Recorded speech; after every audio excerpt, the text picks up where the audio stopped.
Our protagonist of the story died as a nobody, but fate gave him a second chance. Reborn into the body of a nobleman, he inherited a crumbling territory plagued by corruption, starvation, and enemies waiting to strike.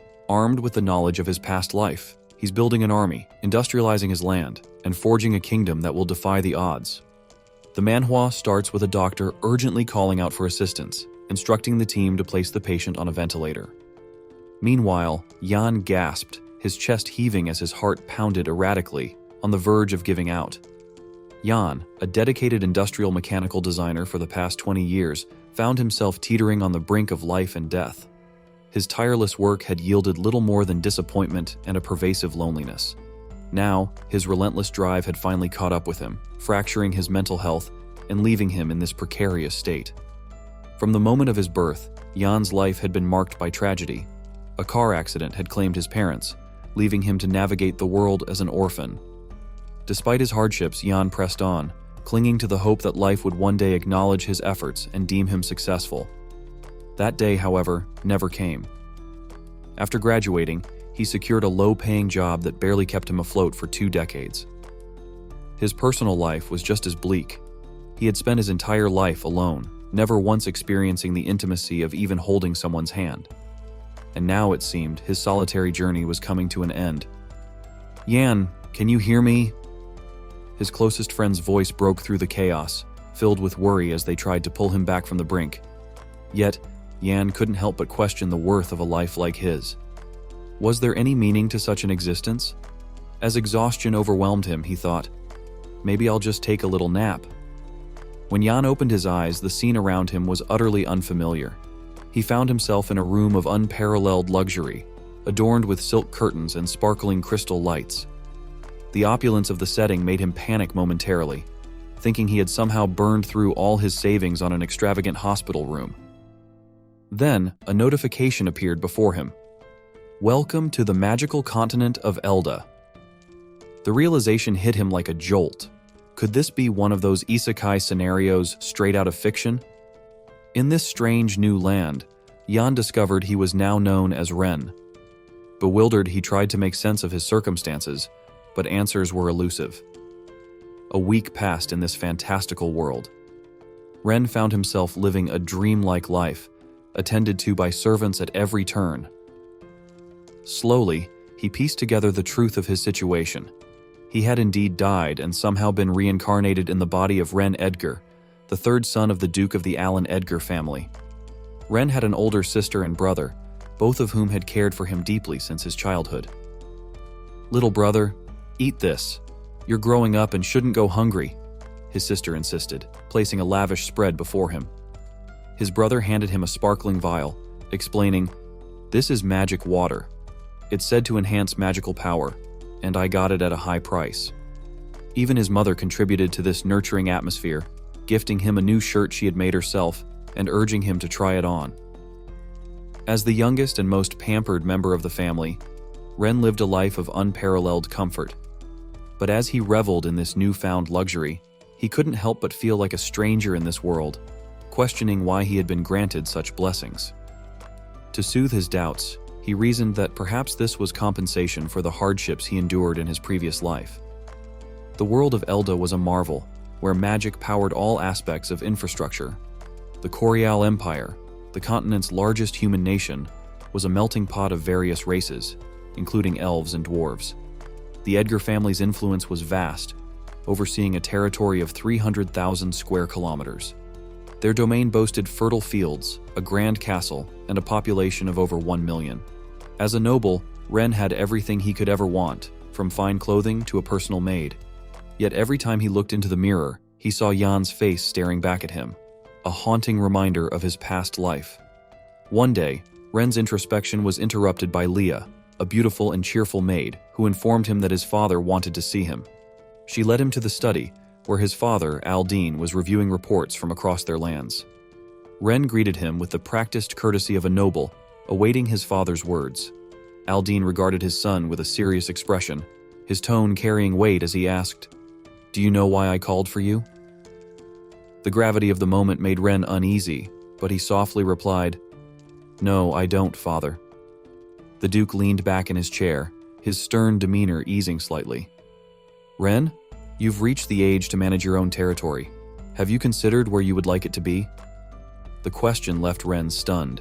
His surprise turned into confusion as he hesitantly inquired about inheriting land. Aldine sighed at his son's naivety, explaining that it was customary for a noble of Ren's age to take charge of a territory. Rising from his chair, the Duke approached a large map mounted on the wall. "The land you'll oversee is in the northwest. It's relatively safe, but the lack of mages has made food supply a persistent issue." His tone grew more solemn as he continued. "While our territory is stable for now, the future of the Corial Empire is uncertain." Ren silently agreed with his father's assessment. The royal family's decline and the decaying political system had led to a fractured empire. Lords constantly clashed, with hidden rivalries and schemes weaving a dangerous web of competition that only grew more tangled with time. Since his rebirth, Ren experienced care and affection he had never known before. This newfound love made him determined to protect those who genuinely cared for him. Observing his son deep in thought, Aldine grew concerned, questioning whether he was placing too much responsibility on Ren. In an attempt to ease the tension, he reassured his son that he wasn't alone. Aldine reminded Ren that he had his older brother, his sister, and his father to support him. Ren, however, appeared to have an idea. He looked at his father with a newfound determination. With a serious tone, he asked if solving the food supply issue would make their territory safer. Aldine smiled at Ren's enthusiasm, but viewed his son's approach as overly simplistic. He explained that resolving the food problem required more than passion. It demanded meticulous planning and gradual implementation. But Ren wasn't thinking simplistically. He was drawing from the accumulated knowledge of humanity, forged through countless industrial revolutions. With unwavering confidence, he boldly declared that he would take on the responsibility of addressing the food crisis. Ren's journey to his new domain began. Island City, the remote territory assigned to him, was a land rich in potential but fraught with challenges. To the north, it bordered the territory of Grand Duke Ryan, a sworn adversary. To the west lay the enigmatic lands of the elves, and to the south stretched the vast, uncharted ocean. The territory's strategic location had made it a frequent battleground, leaving its fertile lands barren, its population sparse, and its resources depleted. As the carriage carried him toward Island City, Ren immersed himself in the documents detailing his new domain. Leah, his loyal companion, watched him intently, concern etched on her face. Ren knew that revitalizing the territory required increasing its population, as a strong workforce was the backbone of any industrial revolution. He understood the enormity of the challenge but believed his efforts would succeed. Ren wasn't starting from scratch. Among his assets was a special skill granted to him by the system, Human Resource Scan. This ability allowed him to assess and identify talented individuals with ease. Having tested the skill on his family, Ren had established a clear understanding of the world's talent standards. His first priority upon arriving in Island City was clear: find extraordinary individuals who could aid in restoring the territory. Meanwhile, Leah recalled the Duke's instructions to her: support Ren and ensure he didn't create chaos in the region. Silently, she prayed that Ren wouldn't make a mess of things. In Island City, the city lord's residence was abuzz with tension.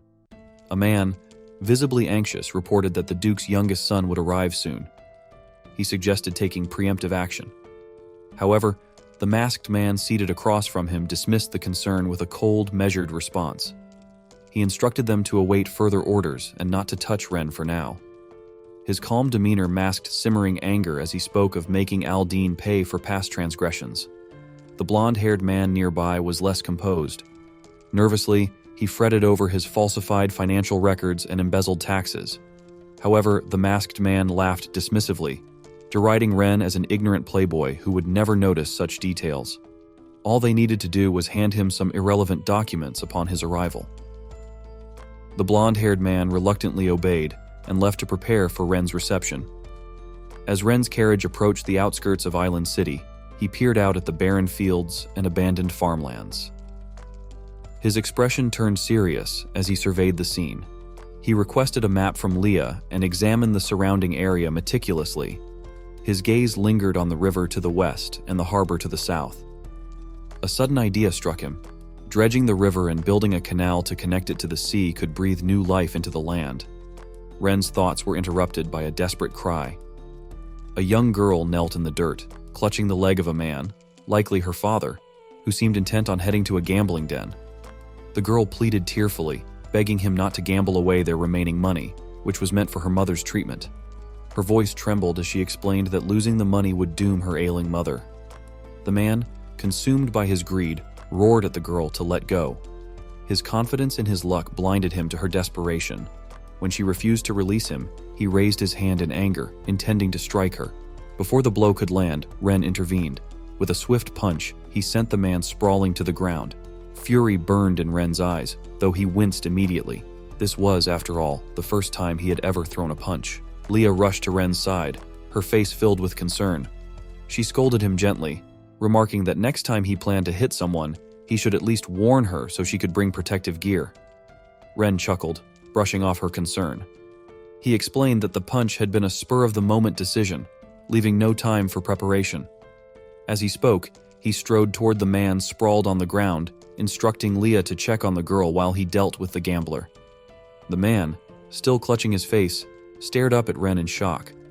Ren's gaze was sharp and filled with contempt. He berated the man for taking money meant for his family and gambling it away, even resorting to hitting his own daughter. The gambler scowled and tried to defend himself, asking who Ren was to meddle in his affairs. Ren stepped closer, his presence imposing. He warned the man that it didn't matter who he was. If he ever caught him near a gambling den again, the consequences would be severe. Ren's cold tone and threatening demeanor made the man pale with fear. Stammering, the gambler promised to stay away from gambling dens and quickly fled the scene. Feeling satisfied with his handling of the situation, Ren turned back to the girl, who stood there frozen in shock. Concerned, he asked if she was all right and activated his system to check her condition. The girl, named Lillian, bowed her head in gratitude, thanking Ren profusely. She explained how losing the money would have meant losing the chance to save her mother's life. As Ren studied the system screen, he was intrigued to see her stats. While most were ordinary, one unique attribute stood out: her potential in agriculture and harvesting. Recognizing this hidden talent, Ren decided on the spot to recruit her for his plans to restore the land. Ren smiled warmly at her, noting that she was likely heading into the city to find a doctor for her mother. He suggested she join his group, as they were also traveling there. Lillian hesitated, concerned about dirtying his carriage, but Ren reassured her with a calm smile. He explained that a carriage was just a vehicle, merely planks of wood pieced together. There was no such thing as clean or dirty when it came to transportation. Besides, he had a few questions for her. Suddenly, Ren's tone grew serious. He questioned why a gambling den existed in such a poverty-stricken area. He recalled the region's recent hardships. Last fall, soldiers sent by Grand Duke Ryan had attacked, leading to heavy casualties. Early in the spring, devastating floods had ravaged the land, leaving its people struggling to survive. The streets of Island City bore the scars of these events, with beggars lining the roads and despair visible everywhere. Walking through the ruined streets, Ren decided it was essential to conduct a full population census to assess the remaining productive workforce. First, however, he planned to visit the city lord's manor to review the reserve funds and determine what could be allocated for infrastructure improvements. Ren asked Lillian for the manor's location, but before she could answer, a shout interrupted their conversation. A blonde-haired man on horseback barreled down the street, shouting for people to move out of his way. The man seemed indifferent to the chaos he caused, his actions reckless and dangerous. Leah reacted swiftly, pulling Ren aside just in time to avoid the galloping horse. The rider disappeared into the distance, unconcerned about the commotion he had left behind. Leah, however, glared after him furiously. To her, anyone who dared harm Ren deserved the harshest punishment. As Leah's grip tightened protectively around Ren, he struggled to breathe and finally managed to get her attention. She quickly released him, apologizing and asking if he was hurt. Ren reassured her with a smile, expressing his gratitude for her quick actions. Turning serious again, Ren asked Lillian if she recognized the rider. Trembling, she explained that he was the young master of the Elwyn family, whose wealth stemmed from owning all the gambling dens in Island City. Ren's expression shifted to one of interest. If the Elwyn family was wealthy, it presented an opportunity to fund his plans. He asked Lillian to take him to one of the gambling dens, but she tried to dissuade him, worried that he would lose all his money. Ren, however, remained confident. He assured her that the gambling den wouldn't be taking anything from him. Watching his determined figure, Lillian couldn't help but wonder who this noble young man truly was. Soon, Ren arrived at the gambling den. The building stood out starkly from the surrounding structures, its grandeur flaunting the disparity between wealth and poverty. Guards were posted at the entrance, but Ren approached without hesitation. A sly smile crossed his face as he thought of his plans. He would take everything from this place to fund his industrial projects. Inside, the den was a chaotic mix of noise and desperation. Gamblers pleaded for loans, certain they could win back their losses in the next round. Others celebrated fleeting victories or lamented crushing defeats. Ren observed the scene with a critical eye. As long as this gambling den existed, he realized, the people of Island City would never have the motivation to work diligently. Leah leaned close to Ren, her voice low and cautious as she informed him that their soldiers had surrounded the gambling den. She asked if they should proceed. Ren, maintaining his calm demeanor, told her to wait. He wanted to capture an even bigger target. As he stood there, a staff member from the gambling den approached him with a polite smile and asked what game the young master would like to play. Ren smiled back, feigning inexperience, and admitted that he wasn't very familiar with gambling but wanted to try a few rounds. He asked the staff member to recommend a simple game. Sensing an easy mark, the attendant suggested a dice game and handed Ren 2 complimentary chips, claiming they were free for him to try his luck. Ren accepted them, seemingly pleased. The game began as Ren casually tossed the 2 chips onto the small betting slot. Watching this, the 2 casino staff members exchanged smug glances, confident in their scheme. The dice rolled quickly, landing on 6 and 6, big. The attendant feigned sympathy, consoling Ren by saying he had been close to winning. Ren played his part perfectly, expressing surprise at how quickly the game ended. He remarked that it wasn't very entertaining and said he felt hungry, turning to leave. The attendant, however, stepped in front of him, blocking his way. His polite demeanor dropped, replaced with a mocking tone as he demanded payment for the chips Ren had used. Ren frowned, feigning confusion. He asked when he had agreed to owe anything. The attendant sneered and explained that the chips were not gifts, but loans.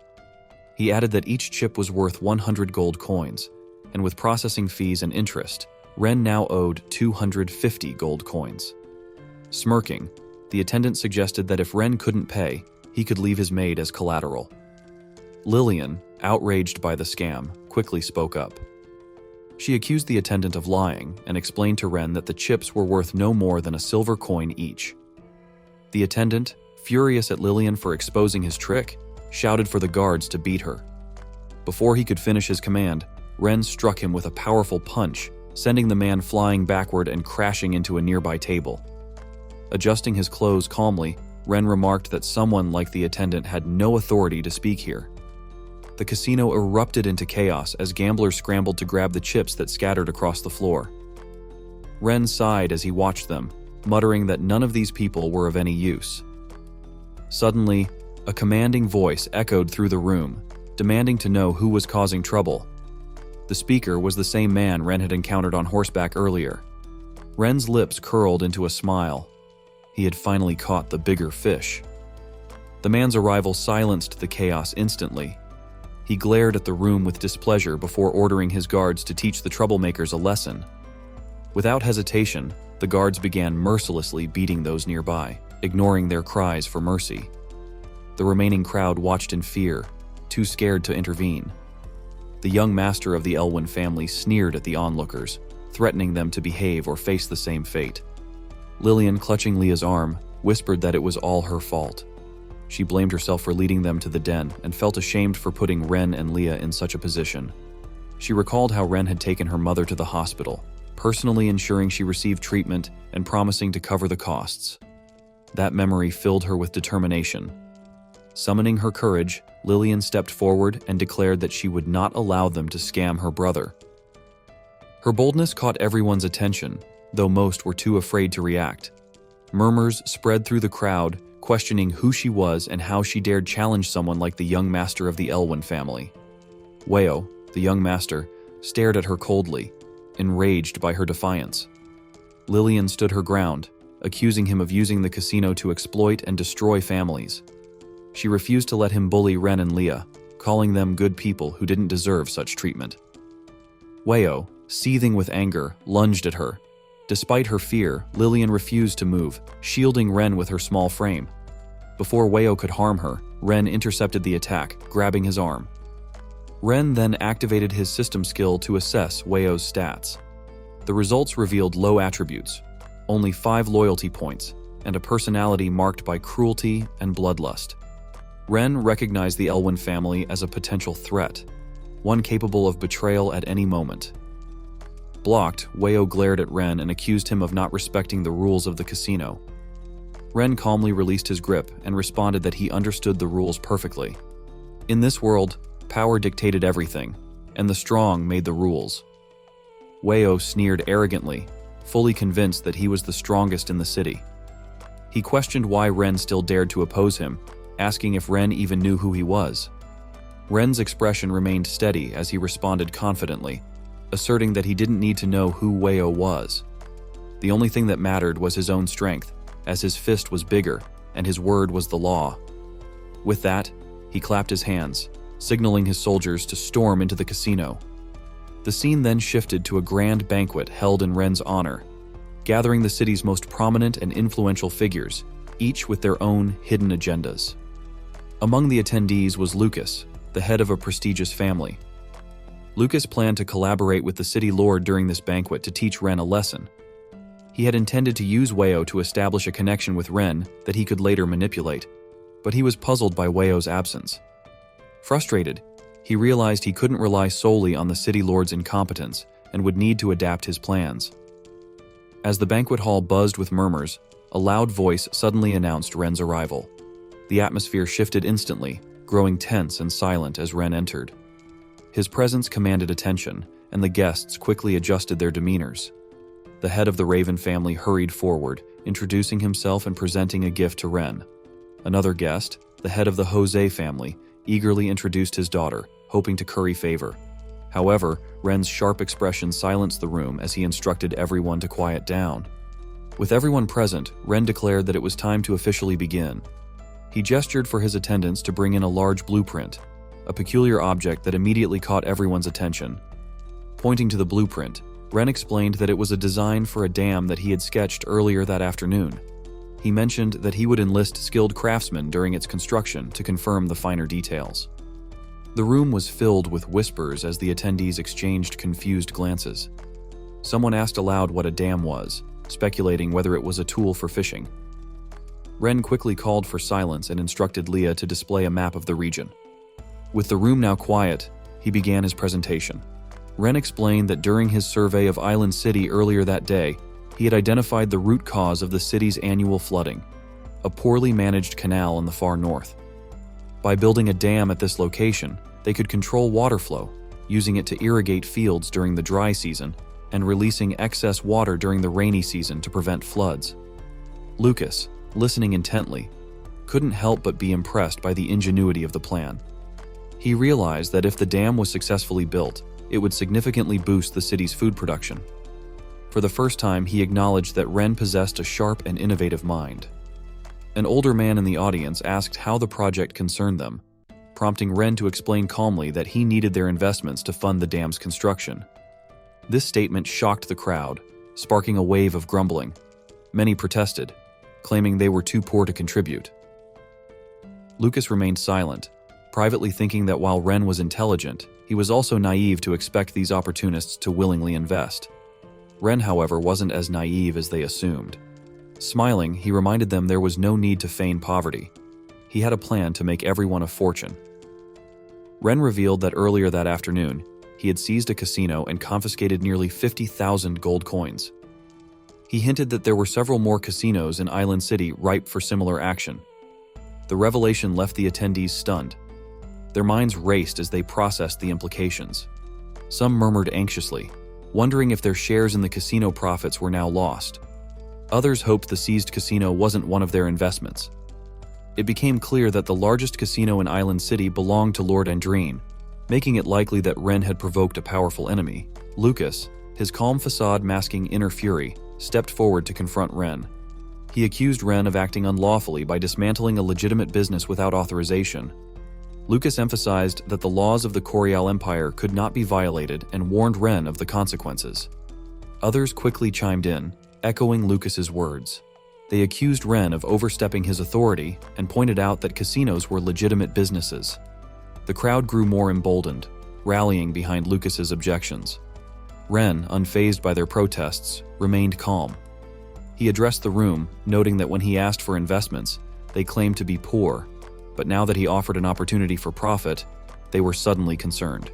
He pointed out that most of them were complicit in the casino operations and warned them that this was their last chance to save their reputations, or he would intervene personally. At this, Ren's soldiers stepped forward, their presence a stark reminder of Ren's authority. Lucas, speaking for the group, insisted that the Grand Duke would never condone Ren's reckless actions. Others chimed in, pleading with Ren to reconsider his approach and urging him to act with restraint. Ren smiled, his plan unfolding perfectly. With an air of authority, he announced that he would gladly discuss the law with them. His voice was calm but commanding as he gave the order to bring in those who would help clarify the situation. The crowd fell silent, their unease palpable, as they awaited what Ren had planned next. At Ren's command, 2 men captured at the casino were brought into the room. Lucas, seated among the nobles, was immediately struck by their presence. These 2 were always by Weio's side, and their unexpected appearance left Lucas uneasy. He began to suspect that something must have happened to his son. The men were brought in, bound and gagged, unable to speak. Ren, maintaining his calm demeanor, turned to Lucas and asked if he recognized them. Lucas, keeping his expression neutral, denied any knowledge of the men and asked what Ren meant by the question. Ren smiled lightly, reassuring Lucas not to be so tense. He explained that it wasn't a big deal. These 2 men had simply tried to assassinate him the previous day. Glancing pointedly at Lucas, Ren added that the men had claimed to control the city of Islan, and even hinted at having a powerful backer. Lucas's expression darkened, though he worked to maintain his composure. Beads of sweat formed on his brow as he attempted to hide his unease. Ren ordered his soldiers to untie the 2 men, suggesting they let the party guests see if anyone recognized them. The nobles in the room exchanged uneasy glances. Many of them instantly identified the men as Weio's attendants. Fear gripped the room as the implications of Ren's words became clear. Lucas, realizing the gravity of the situation, acted without hesitation. He grabbed a dagger from the table and lunged at the 2 men with a fury that shocked the onlookers. He denounced them as wretched commoners who dared to attack the Duke's son and swiftly killed them both. Blood pooled on the floor, and the room fell silent as the other nobles watched in stunned horror, too afraid to intervene. Standing over the bodies, Lucas turned to Ren with a feigned look of shame. He apologized profusely, claiming that he had acted out of anger upon hearing about the assassination attempt. He begged for Ren's forgiveness. Ren, who had anticipated this move, smiled knowingly. He praised Lucas for his sense of justice, commending him as a noble who acted decisively. Lucas, masking his relief, thanked Ren for the compliment, stating that he had only done what was necessary. But Ren wasn't finished. Calmly, he ordered his soldiers to bring out the mastermind behind the events to see if there were any other nobles in the room as principled as Lucas. The command made Lucas tense. His son, Weio, was quickly dragged into the room. As soon as he entered, Weio, completely unaware of the situation, shouted angrily at the soldiers to untie him. He boasted about his father's influence, threatening that everyone present would pay once he was free. Lucas's expression crumbled at the sight of his son. Any arrogance in his demeanor vanished as he realized why Weio had been absent from the banquet. Weio, seeing his 2 attendants lying lifeless on the floor, erupted with rage. He insulted Ren, threatening him with torture once he was released. Ren, unfazed by the outburst, chuckled. He sarcastically noted that Weio not only wanted to kill him, but also seemed eager to inflict as much suffering as possible. Weio continued his tirade, boasting that no one in Islan dared to oppose him, and that Ren's death was inevitable. Ren turned to Lucas, asking if he agreed with his son's claims. Weio, still oblivious to Ren's identity, laughed and mocked him further. Just as Weio was about to reveal Lucas's identity, his father cut him off sharply. Lucas, now desperate, scolded Weio, calling him a disobedient son. He ordered Weio to kneel before Ren, but when his son hesitated, Lucas forced him down. Falling to his knees alongside his son, Lucas pleaded for Ren's mercy. He begged for forgiveness, offering all his possessions in exchange for sparing Weio's life. It was only then that Weio realized his mistake. He recalled his father's instructions to befriend the Duke's son, and fear crept into his eyes as he finally understood Ren's true identity. Stammering, Weio apologized and swore never to act so foolishly again. Ren's expression remained cold as he told Weio that his soldiers and authority were proof enough of his status. Lucas joined in, swearing that the Elwyn family would serve Ren loyally and even offering to surrender all their illegally gained assets. Ren, unmoved, informed Lucas that he would accept his offer to turn over the assets. He assured him that if he complied, his family would remain safe. Relieved, Lucas expressed his gratitude. However, as he glanced at the city lord, he realized his influence was now diminished. Knowing he had little choice, Lucas whispered to Ren about a plot against the Duke. He revealed that Lord Eldry had been colluding with outside enemies to betray the city. The revelation shocked the room, and all eyes turned to Eldry, who stood frozen with fear. Lucas was about to elaborate, but Ren interrupted him sharply. He accused Lucas of slandering Eldry and declared that he had been lenient enough. Ren ordered his guards to drag Lucas and Weio out of the room for execution. Lucas was stunned and terrified, unable to understand Ren's sudden shift in behavior. Meanwhile, Eldry, relieved by Ren's response, stepped forward to pledge his loyalty.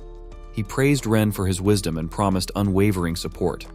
Ren, smiling, assured Eldry that he trusted him completely. However, Ren secretly used his system to analyze Eldry's attributes. Among ordinary stats, he found the trait greed and noted a loyalty level of only 15. Ren decided that Eldry, like Lucas, was destined to be eliminated. For now, however, he would use Eldry's resources to further his plans. After the banquet ended, Ren continued working late into the night. The nobles had contributed over 100,000 gold coins, an amount equivalent to 2 years of taxes collected from the city of Islan. Yet the sum didn't satisfy him. As Ren focused on his work, Leah entered the room carrying a cup of tea. She placed it on the desk and observed the displeasure in his expression. Ren took the tea and commented bitterly, questioning whether Leah realized just how wealthy the nobles truly were. Leah didn't respond to his question. Instead, she brought up a more pressing concern. She asked what Ren planned to do about Lucas's revelation at the party. If the city lord, Eldry, truly intended to betray them, it would put Ren in grave danger. Ren reassured her, asking her to stay calm. He admitted that he was certain of Eldry's betrayal, but explained that it wasn't the right time to confront him.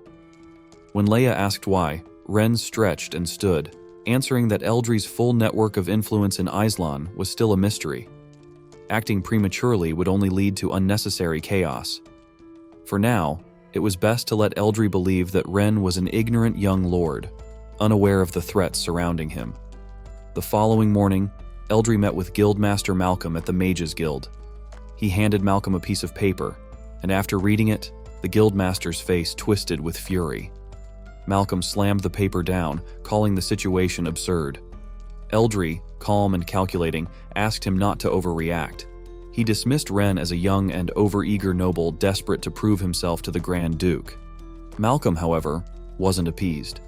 His irritation grew as he reminded Eldry that even the Grand Duke spoke respectfully to the Mages Guild. Eldry, satisfied with Malcolm's anger, inwardly celebrated. He believed Ren had handed him the perfect opportunity to win over the guild, something he previously lacked the means to accomplish. As Malcolm stormed off with the paper in hand, swearing to demand an explanation from Ren, Eldry silently rejoiced, confident that Ren would soon find himself isolated. Meanwhile, Ren was in his study, sketching plans for a hydraulic construction project. The work reminded him of the hardships he had endured in his previous life. Leah entered to inform him of an unexpected visitor. Guildmaster Malcolm had arrived and was demanding to see him. Surprised, Ren immediately made his way to the parlor to meet him. The moment Ren entered, Malcolm confronted him with anger. He slammed a recruitment notice onto the table, accusing Ren of insulting the Mages Guild. Ren, bewildered, asked for clarification. Malcolm pointed to the notice, which stated that no mages, the disabled, or the elderly would be hired for Ren's project. He demanded to know why Ren had issued such a notice. Ren examined the paper and calmly explained that it was related to the dam construction project. He saw no connection between the notice and any insult to the guild. Malcolm disagreed, accusing Ren of blatant provocation. He argued that by excluding mages, Ren was disrespecting the guild and its members. Ren was taken aback, surprised that mages were competing for manual labor jobs. Still fuming, Malcolm warned Ren that if no reasonable explanation was provided, all mages in the guild would refuse to serve him. Ren frowned and silently called out to his system to analyze Malcolm's stats. The system revealed Malcolm's loyalty level was 82, and his personality was described as inquisitive and straightforward. Ren concluded that Malcolm had been manipulated. Smiling, Ren patiently explained his reasoning. He outlined 3 key points. First, mages had limited mana and could only perform a small amount of work each day, making them unsuitable for large-scale construction. Second, their salaries were equivalent to those of 10 common laborers, making them cost-prohibitive. Third, as a noble, it was Ren's duty to prioritize the welfare of ordinary people who lacked the guild's support. Malcolm, however, remained unconvinced. He argued that magic was revered in their world, and those without magical talent deserved to be trampled beneath the feet of mages. Ren, irritated by this perspective, admitted that it might reflect reality, but firmly stated that he intended to change it. He declared that starting in Iceland, he would prove that mages were no different from ordinary humans. Malcolm, deeply insulted, issued an ultimatum. He demanded Ren retract his statement or face the consequences of angering the Mages Guild. Ren's expression turned cold as he reminded Malcolm to watch his tone. Leah, standing nearby, pressed a knife to Malcolm's throat, her eyes filled with menace. Malcolm froze in terror as Ren calmly pointed out that there was indeed a law allowing a noble's maid to execute someone for disrespect. Ren suggested testing the law with a small cut to see which side the court would favor. Trembling, Malcolm quickly apologized, admitting his mistake and begging for forgiveness. Ren, noting that Malcolm's loyalty hadn't decreased, realized the guildmaster had acted out of ignorance rather than malice. Deciding not to escalate the situation, Ren instructed Leah to escort Malcolm out. Malcolm thanked Ren and hurriedly left. As he departed, the system notified Ren that a beginner task had been completed. He had used the investigation function on 10 individuals. A reward was issued, and a new task appeared: train 5 characters with high stats. Pleased with his progress, Ren decided to review his rewards later. Outside the estate, Eldry waited for Malcolm. The moment he saw the guildmaster, he rushed over, feigning concern. He asked how the meeting had gone. Malcolm, still humiliated, sighed and admitted that Ren had refused to listen and had even thrown him out. Eldry, frustrated but quick to recover, devised another plan.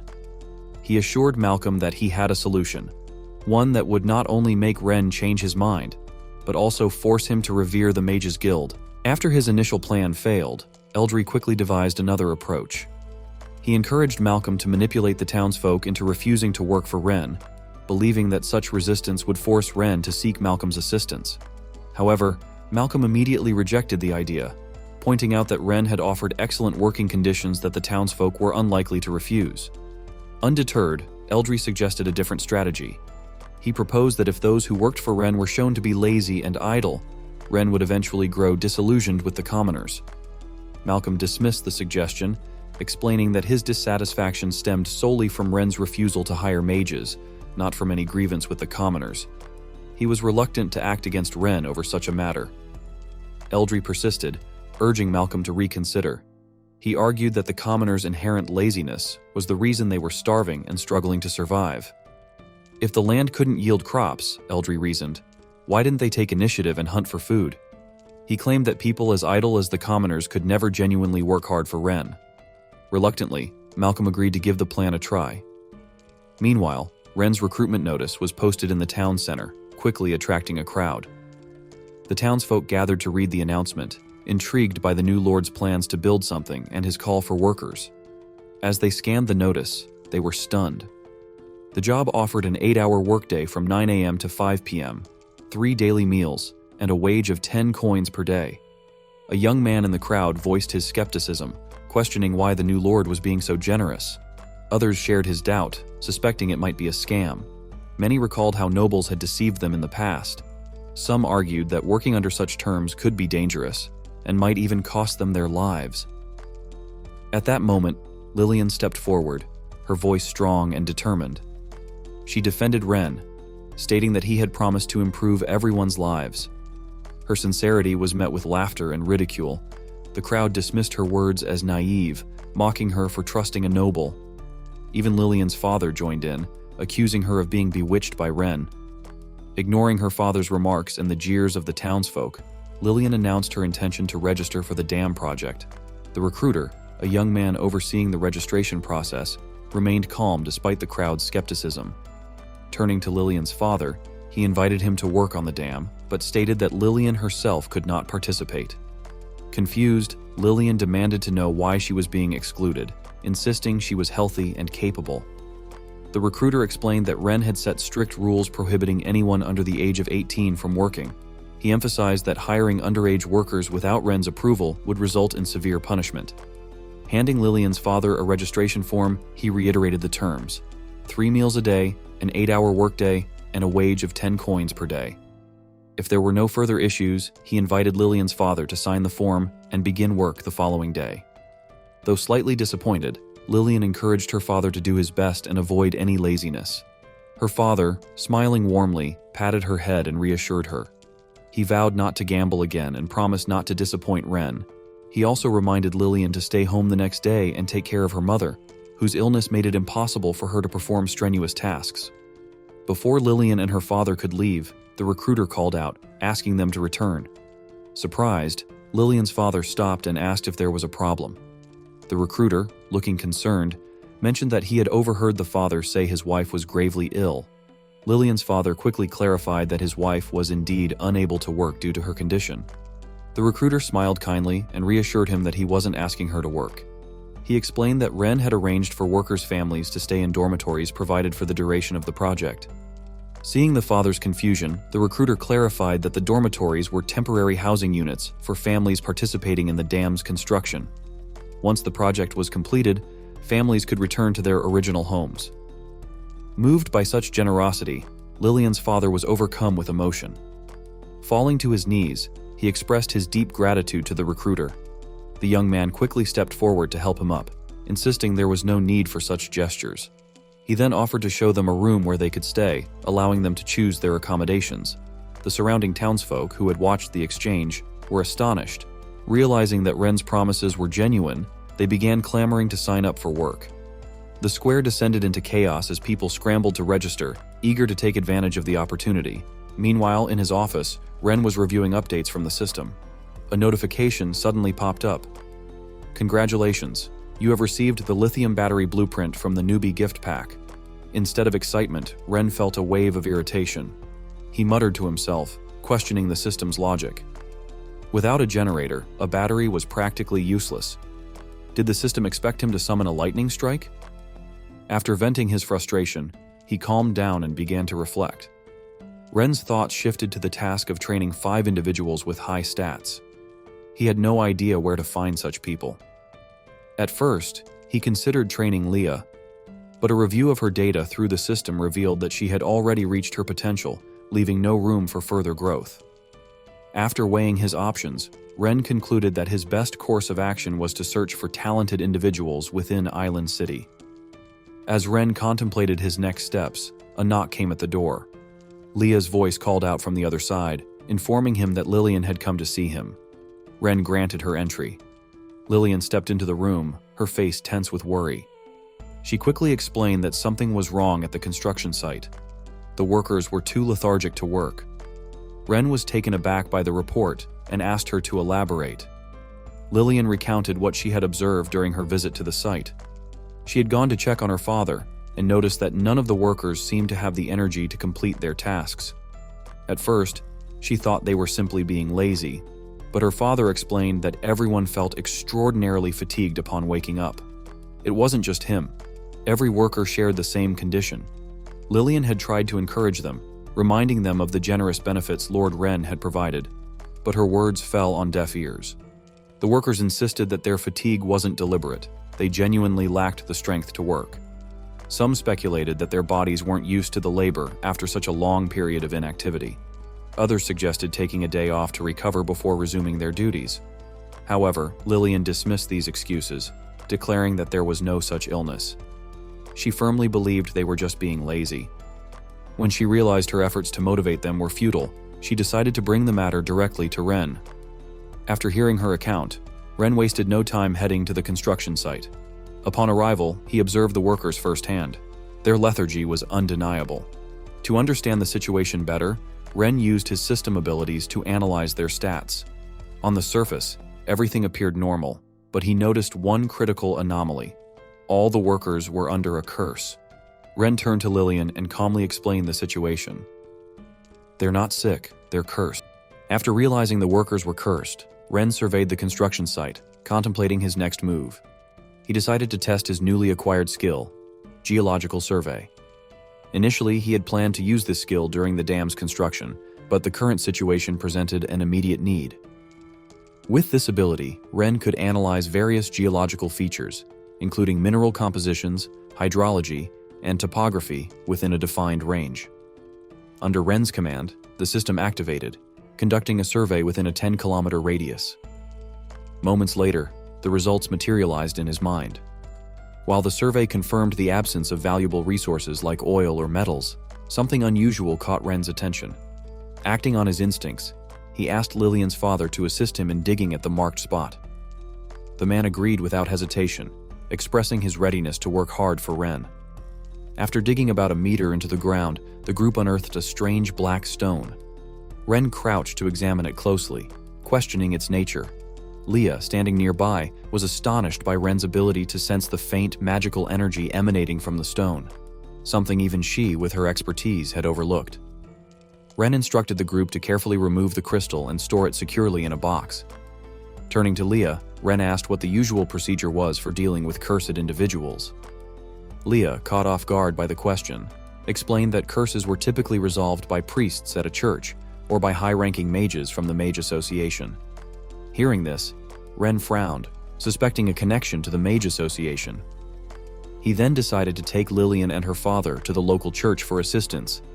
Lillian, worried, asked if her father was truly cursed. Ren reassured her, promising to make the culprit pay for their actions. The group quickly made their way to the church, where they were greeted by a stunning priestess. She welcomed Ren warmly, her demeanor calm and composed. Ren, ever cautious, used his system to assess her loyalty before entrusting her with the task. The system instantly revealed her stats: a loyalty level of 95%, race identified as elf, and an actual age of approximately 257 years, though she appeared no older than 24. Ren was surprised to learn she wasn't human, but felt reassured by her high loyalty. Introducing herself, the priestess said her name was Aerie and referred to herself as the Holy Maiden of the Church. She politely inquired about the purpose of their visit. Pointing to Lillian's father, Ren explained that the man seemed to be cursed and asked if Aerie could help. Aerie nodded confidently and began examining the man. Closing her eyes briefly, she reopened them with a golden glow, scanning him intently. After a moment, she confirmed Ren's suspicion and began the treatment. Summoning a glowing sphere of light, she directed it into the man's body, expelling the dark energy. Instantly, the man felt revitalized, expressing his gratitude to Ren and vowing to return to work immediately. Ren, smiling, advised him to rest and ensure everything was fully resolved before resuming work. He then retrieved the box containing the black crystal and asked Aerie for her opinion on it. Aerie examined the crystal carefully, identifying it as a magic crystal infused with a significant amount of magical energy. She explained that such energy was often used for casting curses. However, she clarified that this particular curse was more of a prank, designed to cause fatigue rather than serious harm. The explanation made Ren uneasy. He asked whether such crystals were difficult to produce. Aerie replied that for a high-level mage, creating one crystal a day was relatively simple. They could easily scatter them across the construction site. Ren's expression darkened as he realized the deliberate nature of the interference. Aerie acknowledged Ren's project, praising its impact on reducing the number of people seeking aid from the church. Ren, now certain of the culprit's identity, resolved to take action. He asked Aerie if it was possible to lift the curse over the entire construction site. Aerie regretfully informed him that such a feat wasn't possible. Removing individual crystals daily would only slow the project's progress. Ren sighed, recognizing the need to address the root of the problem. Eri then mentioned someone who might be able to help but warned that this individual was eccentric. She provided an address, and Ren decided to investigate. Ren and Leah arrived at a large mansion, which Eri had identified as the home of Selena, the former president of the Mage Association. Approaching the door, Ren knocked firmly, his determination unwavering. Suddenly, Leah sensed danger and swiftly pulled Ren aside. Moments later, an explosion erupted from the upper floor of the mansion, sending smoke and debris into the air. Ren, startled, demanded to know what was happening. From the smoke, a stunning woman emerged, her voice filled with frustration. She cursed her failed experiment, vowing to succeed even if it meant blowing up the entirety of Island City. After entering the house, Ren calmly presented his request to Selena, explaining the issue and seeking her assistance. However, she refused outright, dismissing him curtly. She informed Ren that she was preoccupied with researching a new magical device and had no time to deal with his problems. Intrigued, Ren asked her to elaborate, questioning if she meant something like a magic wand. Selena sneered at the suggestion, mocking his limited understanding. Leah, her demeanor icy, immediately intervened, warning Selena to watch her tone when addressing young Master Ren. Annoyed by Leah's reprimand, Selena turned her gaze toward her and commented on Leah's impressive magical power. With a sly smile, Selena suggested that Leah stay as her assistant. In return, Selena promised to assist Ren once her research succeeded. Sparks of lightning crackled around Selena as she displayed her power. Leah, unflinching, prepared to retaliate, her voice sharp as she offered to teach Selena some manners. Sensing the rising tension, Ren stepped between them, urging Leah to stand down. He reminded her that they were here for help, not to start a fight. Turning to Selena's cluttered workspace, Ren asked if she had created the items scattered across the table. He wanted to know if they were magical devices. Selena's eyes gleamed with pride as she confirmed his observation. She clarified, however, that everything on the table was a failed product. She explained that she was trying to create a magical device capable of sealing the lightning element magic within her body. Ren was astonished. He marveled at the concept, equating it to storing electrical energy. Selena confirmed his interpretation and mentioned that the earlier explosion was due to her devices failing to withstand her power. Dismissing him again, she said she needed to rest and continue her research. Ren paused, deep in thought, before making an offer. He told Selena that if he could help her create the device she needed, she would have to assist him with his issues regarding the Mages Guild.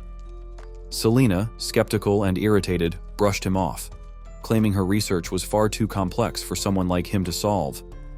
Remaining composed, Ren assured her he was serious. He promised to help her create the magical device, asking for her support in return. Intrigued but doubtful, Selena finally agreed, setting a condition. If Ren succeeded, she would not only deal with Malcolm, but also ensure the Mages Guild obeyed his every command. However, if he failed, she wouldn't hesitate to punish him. Without wasting time, Ren asked Selena to prepare the required materials. Using the blueprint provided by the system, he guided her in assembling a lithium battery pack consisting of 8 large batteries linked together. Despite their efforts, Ren felt nervous. They lacked a reliable power source to test the device, as a hydraulic generator wasn't available. They had no choice but to rely on Selena's magic as a substitute. Selena, following Ren's instructions, assembled the components but remained skeptical. She reminded him that most materials couldn't handle her magical power and warned that the device might explode.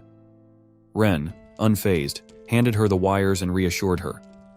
He explained that the battery pack had a capacity of approximately 185 watt-hours and urged her to channel her energy into it. Reluctantly, Selena began discharging her magic. To her astonishment, the device absorbed her energy without any issues. Curious, she increased the output, yet the battery remained stable. Selena, shocked, demanded to know why the device hadn't exploded. Ren smirked and taunted her, suggesting that her magical power wasn't as impressive as she thought. Infuriated, Selena unleashed her full strength. Even at maximum output, the battery pack held steady, showing no signs of damage. Selena was left speechless at how much power the device could contain and how effortlessly Ren had built it. Ren, satisfied, stepped forward to check the charge level. The battery was at 87% capacity. Internally, he marveled at Selina's strength.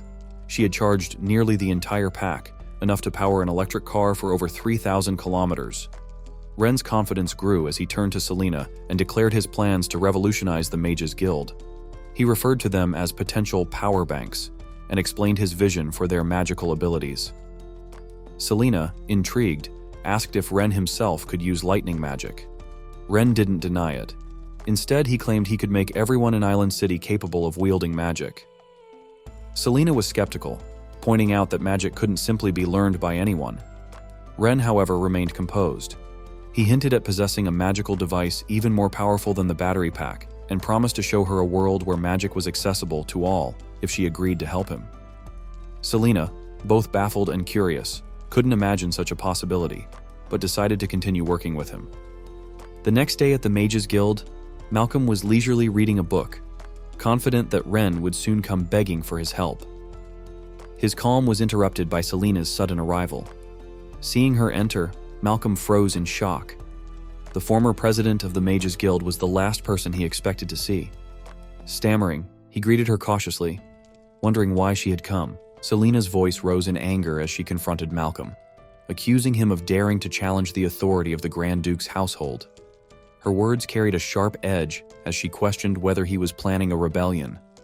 Malcolm, visibly shaken, stammered nervously, denying any such intentions. He assured Selina that he would never harbor such dangerous thoughts. Unconvinced, Selina grabbed Malcolm by the collar, her patience visibly wearing thin. She demanded the truth, insisting he confess what he had done at Ren's construction site. Malcolm, trembling, quickly relented. He admitted to summoning all the mages from the guild and inciting their anger by claiming that young Master Ren had disrespected them. He confessed to instructing the mages to craft curse-infused crystals and using teleportation magic to plant them underground at the construction site. This scheme was meant to cause the workers to feel fatigued, hoping Ren would blame them for laziness. Malcolm's goal was to force Ren to apologize and seek closer cooperation with the Mages Guild. Selina listened with a mix of disbelief and frustration. Shaking her head, she called Malcolm a fool and pointed out that he had been manipulated. When Malcolm, still confused, asked who had used him, Selina dismissed his question. Instead, she ordered him to recall every mage involved in the sabotage immediately. Malcolm nodded hastily and rushed off to follow her command. Once Malcolm was gone, Selina pulled out a talisman to contact Ren. She informed him that she had resolved the issue with the Mages Guild. Through the talisman, Ren expressed his gratitude, thanking her for her assistance.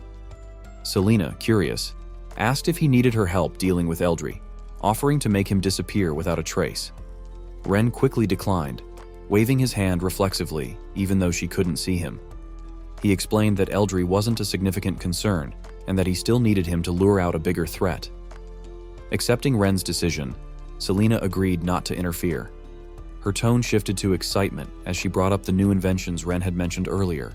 She pressed him for details, asking when they would be ready and insisting he call her when he began working on them. Ren reassured her that he would keep her informed, but emphasized the importance of having the guild's mages finish charging the battery clusters first. The next day, at the city lord's residence, Eldry met with a mysterious man cloaked in shadow. Eldry, visibly worried, reported that Ren had already taken control of the Mages Guild. He nervously asked for guidance. The mysterious man, however, remained calm and dismissive, stating that the Mages Guild posed no real threat, aside from Selina. He redirected Eldry's attention to Ren's dam project, warning that if the dam succeeded, it could revitalize the people of Islan, a scenario they couldn't allow. Eldry assured the man that he had already set traps for Ren and revealed an additional plan. He intended to pressure the nobles in charge of food supplies to raise prices, undermining Ren's efforts. When the mysterious man expressed doubt about the nobles' loyalty, Eldry confidently explained that while the nobles might betray him, they would never betray their own financial interests. Flicking a gold coin into the air with a smirk, Eldry declared that Ren's funds wouldn't last until the dam's completion. As the coin landed on the table, the mysterious man's figure dissolved into thin air. Meanwhile, in the bustling market, Lillian was buying supplies for the construction site when a shopkeeper rudely chased her away. His tone was condescending as he told her to leave if she couldn't afford the goods. Lillian, frustrated, pointed out the absurd price hike. Just the day before, 2 bags of grain had cost 1 gold coin, but now 1 bag alone was priced at 2 gold coins. The shopkeeper, unfazed, arrogantly stated that he could set whatever prices he wanted. He mocked her inability to pay and raised his hand as if to strike her. The commotion drew the attention of onlookers, many of whom were outraged by the shopkeeper's actions. Lillian, determined to fulfill her task for Ren, accused the merchants of profiteering and warned them of Ren's potential wrath. The shopkeeper sneered, dismissing her threat. He claimed his business was honest and that Ren had no grounds to interfere. His arrogance only deepened the frustration of those watching. At the church, Ari was equally infuriated by the rampant price gouging. She noted that food prices had tripled in just 3 days, leaving her with inadequate grain to sustain the people through the winter. Handing a pouch of coins to her assistant Era, she instructed her to buy whatever supplies she could, promising to figure out the rest later. Era hesitated, surprised by the unusually large sum of money, and pointed out that bribing guards typically required much less. Ari sighed, urging Era to follow her orders without question. Before Era could act, Leah appeared suddenly, snatching the pouch with lightning speed and handing it to Ren. With a calm but determined expression, Ren suggested a collaboration. He proposed working together on a larger plan, one that would address the root of the crisis and prevent further exploitation by the merchants. Ari looked at Ren with suspicion, questioning what kind of cooperation he had in mind. Ren smiled at her guarded demeanor, suggesting she relax and not be so tense about discussing cooperation. He then casually mentioned that he knew she was an elf. Ari, though deeply concerned that Ren had discovered her true identity, maintained her composure and denied it, insisting that an elf couldn't possibly be living in a human city. Ren, unfazed, tossed a pouch of coins back to Ari and reassured her that he held no malicious intentions toward her or her kind. Ari, avoiding the topic, redirected the conversation, again asking what kind of cooperation he was proposing. Ren gestured toward the sacks of food on a cart nearby and explained that he wanted to collaborate on resolving the issue of food supplies in the city. While Ari respected Ren's determination, she doubted his ability to tackle such a deeply entrenched problem. She openly voiced her skepticism, prompting Ren to ask why she felt that way. Ari elaborated, explaining that food supplies in Isekai were controlled by 4 major families who had held power in the city for over a century. These families tightly regulated prices, and their influence was unshakable. She reminded Ren that although he had used strong-arm tactics at the recent banquet to intimidate some of them, they were cunning individuals who would undoubtedly find a way to recover their losses. Ren interrupted her, curious about her in-depth knowledge of the city's inner workings. Ari admitted that she had lived in Isekai for over 120 years and understood its complexities well. She further suggested that had Ren eliminated the Elwyn family at the banquet, there might have been a chance for reconciliation. But now it was too late. Ari added that due to war and natural disasters, food was already scarce, and if prices remained high, her tribe would struggle to survive the winter. Ren cut her off again, his gaze resolute. He promised Ari that within 2 weeks, food prices in Island would plummet to levels even lower than before the recent price hikes. At the mansion of Augustus Ken, head of the Klein family, a celebratory gathering was underway. Augustus expressed his gratitude to Eldry for his support, acknowledging that their alliance had led to significant profits. Others in the room echoed their thanks, raising their glasses to toast Augustus and their shared success. The mood was jubilant as the group reveled in their recent gains, confident in their strategy. Their celebration was interrupted by a servant announcing that Ren had invited them to attend a banquet at his mansion. One of the men, startled by the news, speculated nervously whether Ren was planning to punish them. Turning to Augustus, he asked for guidance on how they should proceed. Augustus, calm and calculating, reassured them that they had nothing to fear. He explained that their trade in food supplies was entirely legal and protected by the system they had established. Augustus emphasized that as long as they didn't openly defy Ren, they wouldn't be in danger. He pointed out that the collective strength of their 4 families was formidable, and that even the king had no authority to interfere with food pricing. With this reasoning, the group relaxed, agreeing that their position was secure. Augustus suggested that if Ren attempted to pressure them, they could make a token gesture by slightly lowering prices, perhaps by 5 copper coins. However, he warned them sternly that any betrayal would result in severe consequences.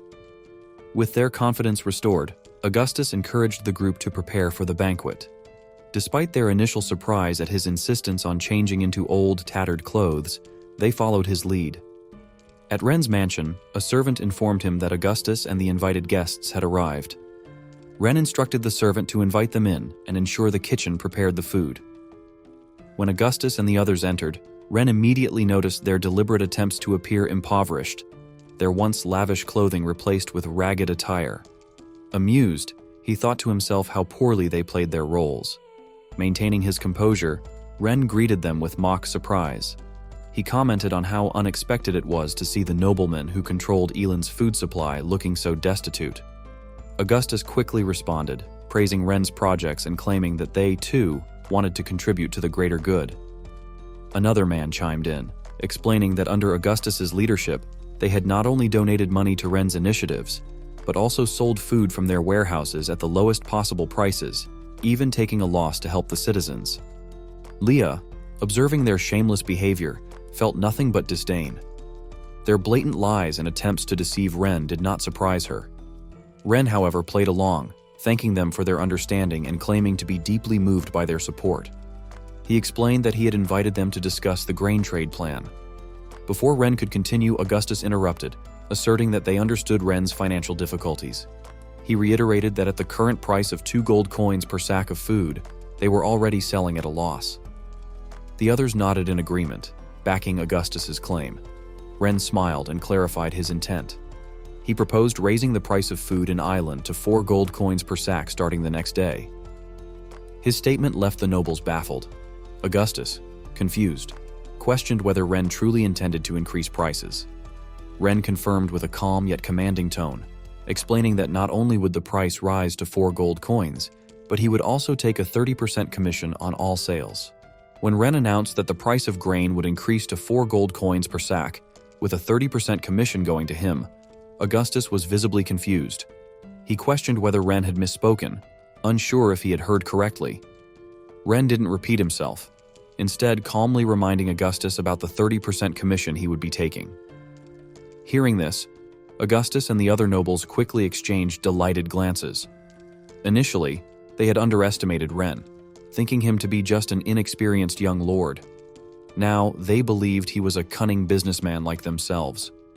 They viewed Ren as someone who understood their interests and figured that with his backing, their business ventures would thrive. Regret filled them for not realizing his shrewdness earlier. They could have aligned with him much sooner.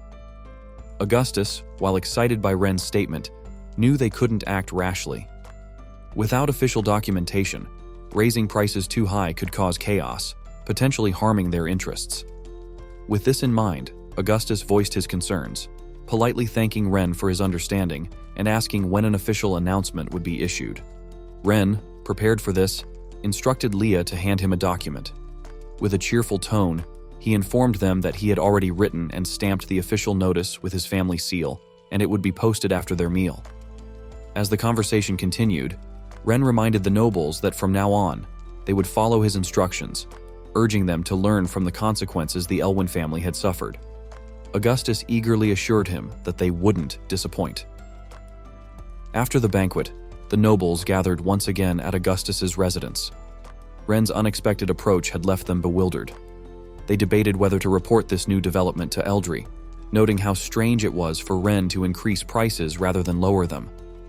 Some suspected he was motivated purely by greed. Augustus, however, dismissed their doubts, calling it a golden opportunity. He reminded them that if too many people learned of their scheme, their profits would shrink. He assured them that Ren was merely a child using benefits to draw them in and urged them to keep the price hike a secret. A vast fortune was within their grasp, and only a fool would let such an opportunity slip away. Despite Augustus's confidence, one cautious noble expressed unease. He admitted that in all his years, he had never encountered such a lucrative opportunity, which made him wary. Nonetheless, he pledged to follow Augustus's lead, bowing deeply as a show of loyalty. The others quickly followed suit, swearing their allegiance to Augustus. Satisfied, Augustus laughed heartily, declaring that from now on they would act as one.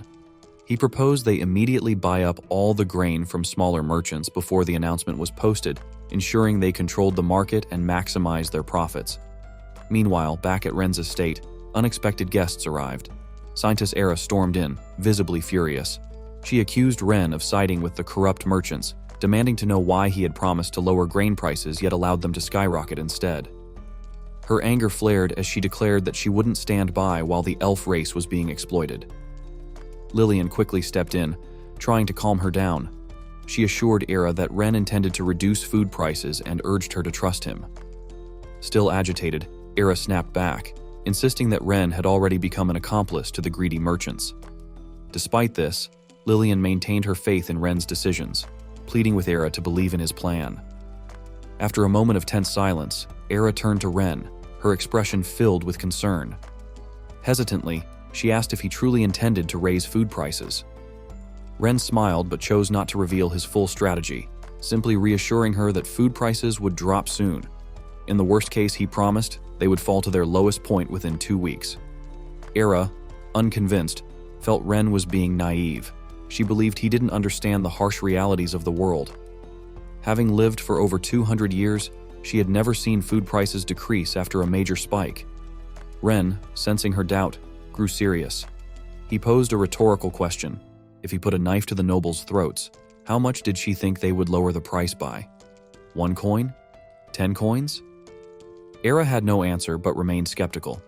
She argued that raising the price to 4 gold coins per sack was excessive, noting that at 2 gold coins, the common people had already struggled to afford food. With the price doubled, starvation seemed inevitable. Ren maintained his calm demeanor, explaining that whether the price was 2 or 4 gold coins, the people would starve either way. The only difference was the timing. He then declared that simply lowering the price by a few coins would be meaningless. His goal wasn't charity, it was to completely ruin the merchants and strip them of their fortunes. 7 days passed, during which Ren focused on teaching Selena about the creation and functionality of lithium batteries. Selena, fascinated by the device's complexity, was thoroughly engrossed in the lessons. Their session was interrupted by Leah's sudden appearance, announcing that Saintess Ira had come to visit once again. Over the past few days, Ira had visited frequently, prompting Ren to wonder if she had too much free time on her hands. Selena, equally curious, asked Ren why he had deliberately raised food prices. By now, grain prices in the city had soared to nearly 7 gold coins per sack. Ren, surprised by how quickly prices had risen, didn't have time to answer as Era burst into the room. She immediately scolded him, exclaiming that not only the common people but even some nobles could no longer afford food. She demanded to know if he realized how bad the situation had become. Remaining calm, Ren asked Leah how many days had passed since the price increase. Leah quickly responded, confirming that it had been 7 days. Hearing this, Ren smiled, declaring that it was time to deal with the merchants. Era, still frustrated, demanded that Ren stop speaking in vague terms and explain himself. She warned him that if he didn't, the elf tribe would soon cut ties with him. Ren finally responded, explaining that he hadn't shared the full details of his plan earlier because he feared it might disrupt things and raise suspicions among the nobles. Now, with everything in place, he was ready to explain. Ren revealed that the announcement setting a minimum food price of 4 gold coins per sack had been in effect for 7 days. He then posed a question to Era, asking what she thought Ailing City lacked the most right now. After a moment of thought, she replied that there didn't seem to be a shortage of anything. Ren smiled knowingly at her answer and calmly responded, "What the city lacks are merchants who sell grain." Thanks for watching, everyone. Don't forget to like, subscribe, and I'll see you in the next one.